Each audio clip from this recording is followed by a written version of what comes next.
Reggae history with the Rebel. They ruled reggae with voices that could melt hearts.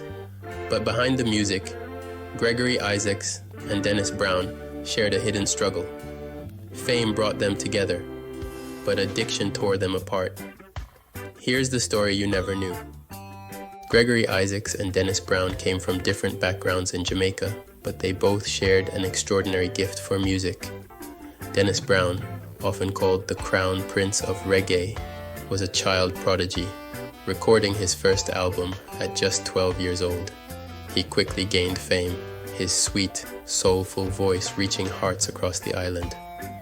Gregory Isaacs, on the other hand, came up a bit slower, but he had something special too, a smooth, distinct sound that pulled people in. They met early on in the reggae scene, becoming friends and often sharing the stage. Together, they represented two sides of reggae, Dennis with his spiritual messages and Gregory with his deep love songs. In the 1970s and 80s, both Isaacs and Brown were at the top of their game. Dennis's song, Here I Come, and Gregory's Night Nurse were hits that put them in the spotlight, not just in Jamaica, but worldwide. The fame was overwhelming. They were adored by fans, constantly traveling, performing in packed venues, and getting showered with praise. It was everything they had dreamed of, yet it was also more pressure than they were prepared for. The demands of fame began to wear on them, but instead of finding a way to cope healthily, they both turned to drugs as an escape.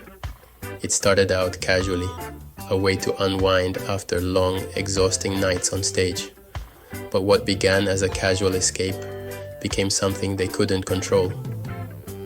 Gregory started using cocaine, which he would later call his expensive hobby.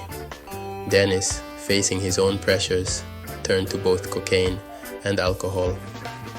They each had their reasons.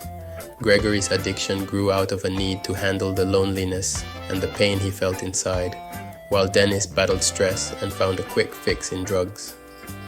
They were both incredibly talented but also sensitive souls who perhaps found it hard to bear the weight of fame. Fans saw them as these cool, unbreakable icons, but inside both men were fragile. They shared a bond not only through music but now also through their growing struggles with addiction.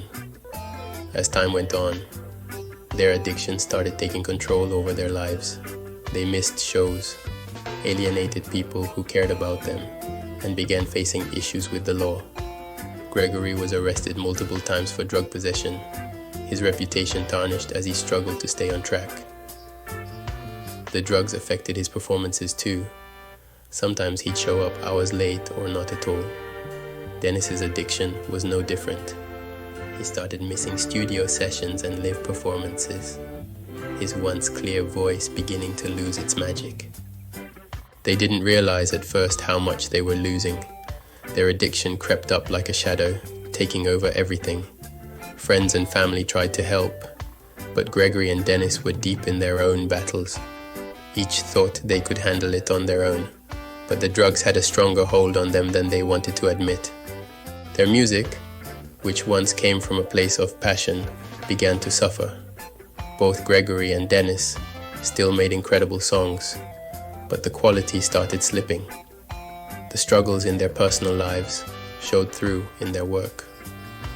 Songs that once felt like love letters and messages of hope now carried a darker, heavier tone.